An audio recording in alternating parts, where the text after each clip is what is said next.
بلوچستان کے شہر شاہوگیڑی سے ہمارے گدروشیہ پوائنٹ کے نمائندہ یحییٰ بلوچ کی رپورٹ کے مطابق ضلع واشو کی تحصیل شاہوگیڑی کے علاقہ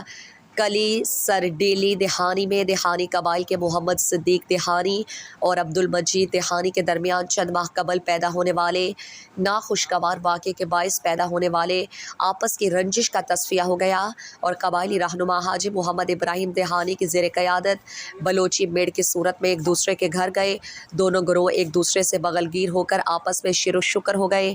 تصفیہ میں قبائلی رہنما حاجی میر محمد ابراہیم دہانی، ملک شمس الدین دہانی، عزیز محمد دہانی اور میر نصر اللہ دہانی نے اہم کردار ادا کیا۔ اس موقع پر عزیز دہانی، میر نصر اللہ دہانی، محمد حسین دہانی، مولا بخش دہانی، باز محمد دہانی، محمد یوسف دہانی، حاجی قادر داد دہانی، ظاہر جان دہانی، عنایت اللہ دہانی، محمد ایاز دہانی، محمد اسحاق دہانی اور دیگر علاقائی معتبرین بھی موجود تھے۔ آخر میں دعائے خیر بھی کی گئی۔